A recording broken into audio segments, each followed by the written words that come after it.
Start. மாண்புமிகு உள்ளாட்சித்துறை அமைச்சர் அவர்கள் ஊராட்சி அலுவலர்கள் மாநாட்டை தொடங்கி வைத்து உரையாற்றிய போது தெரிவித்ததாவது: அன்புமிக்க நண்பர்களே, ஊராட்சிகள் வளர்ச்சிக்கு ஊற்று கண்ணாக திகழ்கின்ற நீங்கள் கூடியிருக்கும் இந்த மாநாட்டிலே நான் கலந்து கொள்வதில் மிக்க மகிழ்ச்சியடைகிறேன். இந்த வாய்ப்பினை ஏற்படுத்தி கொடுத்த உங்களுக்கு நன்றி தெரிவித்துக் கொள்கிறேன். இந்தியா ஒரு பெரிய குடியரசு நாடு. சீனாவுக்கு அடுத்தபடியாக அதிகமான மக்கள் தொகையை கொண்ட நாடு. வற்றாத வளம் செழிக்கும் இத்திருநாட்டில் வறுமை இன்றளவும் போகவில்லை. ஒருவேளை சோற்றுக்கு மக்கள் ஊர்விட்டு ஊர் செல்லும் அவல நிலை தொடரத்தான் செய்கிறது. இதற்கு என்ன காரணம் என்பதை நீங்கள் உன்னிப்பாக கவனிக்க வேண்டும் என்று கேட்டுக்கொள்கிறேன். 5 ஆண்டு திட்டங்கள் தீட்டுகிறோம். மக்கள் நலன் கருதி பல்வேறு சட்டங்கள் போடுகிறோம்.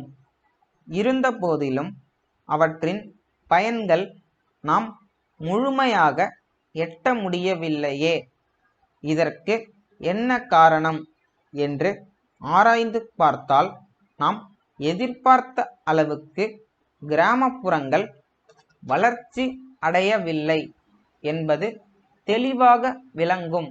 சுதந்திரம் பெற்று அரை நூற்றாண்டுகளுக்கு மேலாகியும் கிராமம் கிராமமாகவே இருக்கிறது. நகரம் நகரமாகவே இருக்கிறது. இரண்டிற்கும் உள்ள இடைவெளி குறைந்தபடியில்லை. இந்த ஏற்றத்தாழ்வினை போக்கவே நம்முடைய அரசு பல்வேறு நடவடிக்கைகளை மேற்கொண்டு வருகிறது என்பதை தெரிவித்துக் கொள்கிறேன். கிராமப்புற பொருளாதாரம் மேம்பாட்டால்தான் நாட்டின் பொருளாதாரம் வளர்ச்சியடையும். அவர்கள் மகிழ்ச்சியோடு வாழ நகர்ப்புறத்திலே உள்ள வசதிகள் எல்லாம் நாட்டுப்புறத்திற்கும் செல்ல வேண்டும். வயிற்று பிழைப்பிற்காக வாழ்விடத்தை மாற்றும் அவல நிலையை போக்க வேண்டும். இந்த குறிக்கோளை எய்துவதற்கு என்னென்ன நடவடிக்கைகளை மேற்கொள்ள வேண்டும் என்று முதலில் திட்டமிட வேண்டும். ஊராட்சிகள் உருவாக்கப்பட்ட நோக்கமே அதற்காகத்தான் என்பதை தெரிவித்துக் கொள்கிறேன். கிராம மக்கள் கல்வி அறிவு பெற வேண்டும் என்பதற்காக கிராமங்கள் தோறும் பள்ளிக்கூடங்களை அமைத்தோம். கட்டாய கல்வி முறையை கொண்டு வந்தோம். பசி வந்திட 10ம் பறந்து போகும் என்பதால் கல்வி கற்கும் குழந்தைகளுக்கு ஒருவேளை உணவளிக்கும் சத்துணவு திட்டத்தை செயல்படுத்துகிறோம். இலவச பாட புத்தகங்கள் வழங்குகிறோம். இலவசமாக சீருடைகள் வழங்குகிறோம். நகரங்களுக்கு சென்று உயர்கல்வி பெற கட்டணமற்ற பேருந்து பயணத்திற்கு ஏற்பாடு செய்திருக்கிறோம். எந்த இடத்திற்கு வேண்டுமானாலும் சென்று வர இணைப்பு சாலைகள் மூலம் போக்குவரத்து வசதிக்கு ஏற்பாடு செய்திருக்கிறோம். அவர்களுடைய ஆரோக்கியத்தை பாதுகாப்பதற்காக ஆரம்ப சுகாதார நிலையங்களை அமைத்துள்ளோம்.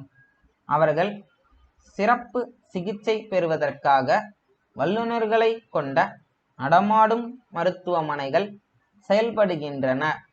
அதை போன்றே கால்நடை மருத்துவமனைகளும் செயல்படுகின்றன.